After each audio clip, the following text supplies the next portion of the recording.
Hi, this is Daniel DiTuro. Do you use nutrition information to make healthy food choices? In this video, I'll share why have nutrition facts labels and why you should use them, differences between the 2006 and 2016 labels, who determines what nutrition information is included, how food makers manipulate serving sizes and nutrition information, and the consumers need to know. So why have nutrition facts labels? In 1990, the U.S. Congress passed and President George H.W. Bush signed into law the Nutrition Labeling and Education Act. The act gave the FDA authority to require nutrition labels for most foods it regulated, primarily processed foods. Fresh produce was exempted because it's regulated by the USDA. Bagged produce is regulated by the FDA and have nutrition labels.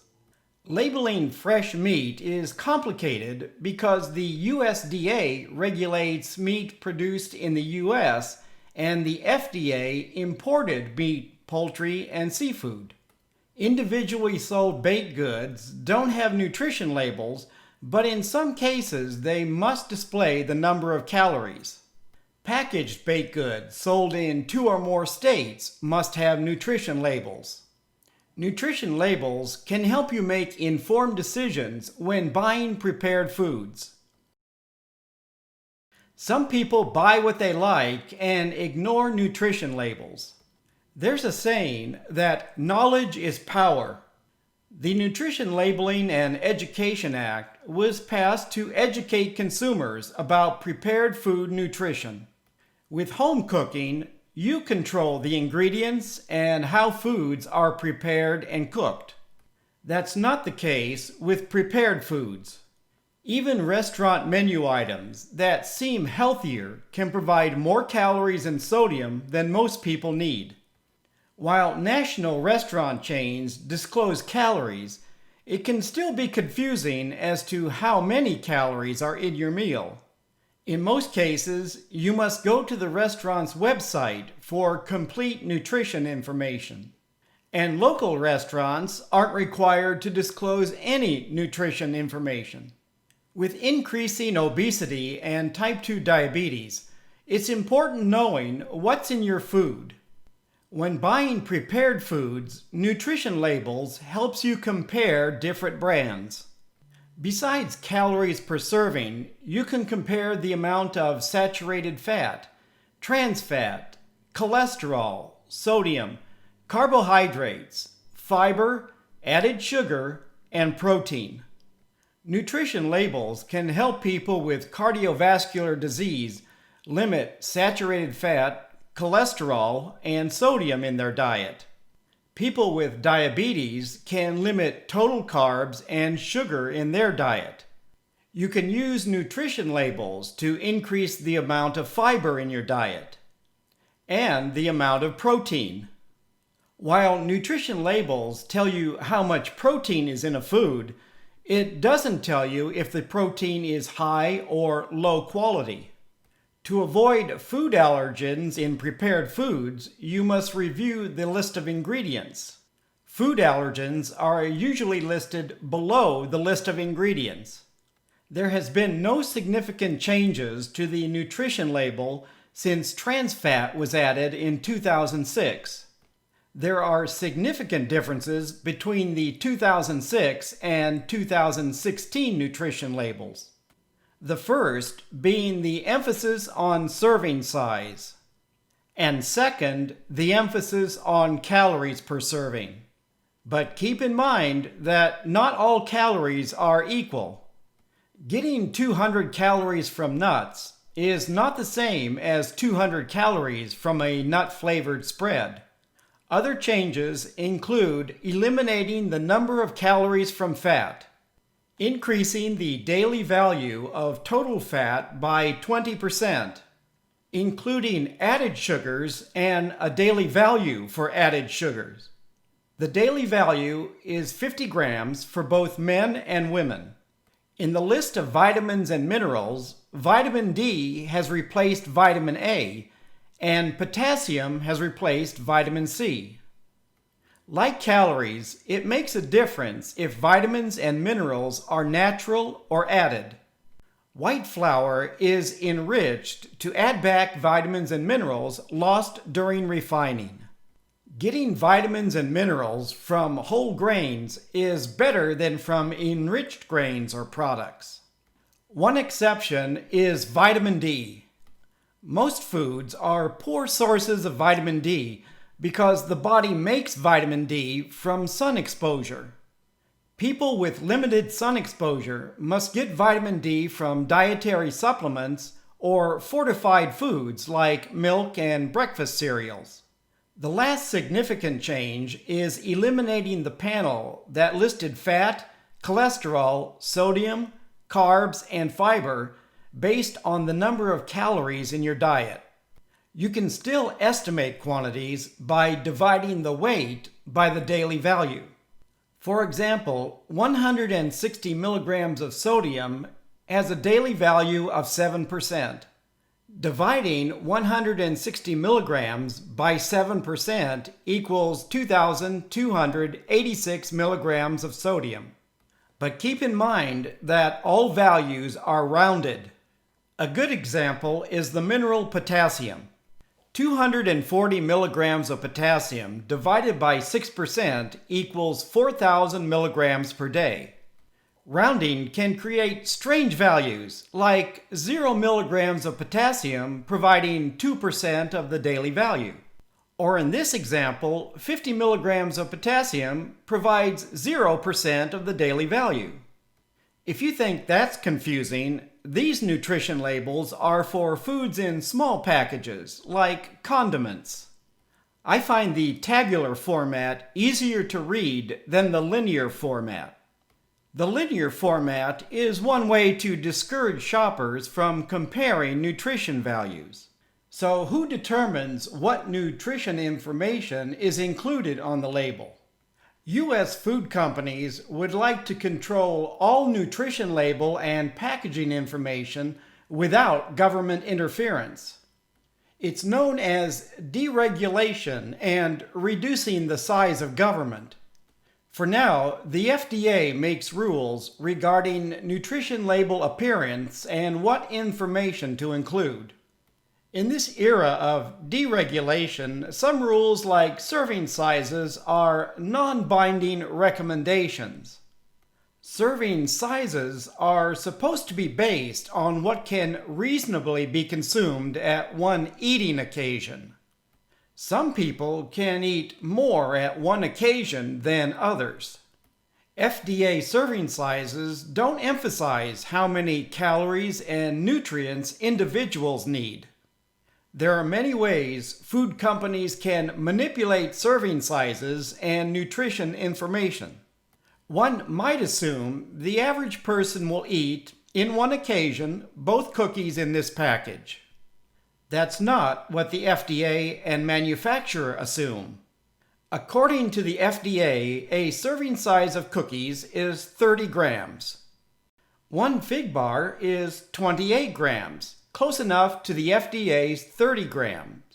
Some people may believe the 110 calories is for the entire package, not just one bar. Most cookie makers base their serving size around the 30-gram serving size. This is one serving, providing 160 calories. I have friends who can eat the entire contents in one occasion, about 1,900 calories. If you're selling cookies, 110 calories per serving sounds a lot healthier than 220 calories. The maker of this toaster pastry also assumes people will only eat just one. Even though there are 2 pastries per package, the nutrition information is for 1 pastry. This will change with the 2016 label. The 2016 labeling rules are supposed to reflect more accurately what Americans eat in one occasion. For decades, serving sizes have underestimated how much people actually ate. Again, if you want food to appear healthy or low calorie, limit the serving size. For most people, one serving of most cold breakfast cereals is a snack. Before adding milk, a realistic serving of cold breakfast cereal can be 3 or more servings. Before the 2016 labeling rules, a serving of cold breakfast cereal was about 28 grams. The new recommendations increased the serving size to about 40 grams. Cereal manufacturers are now using the larger 40-gram serving size. If you ate this 85-gram serving, you're eating more than twice the FDA serving size. Food makers can cut calories by manipulating nutrition information.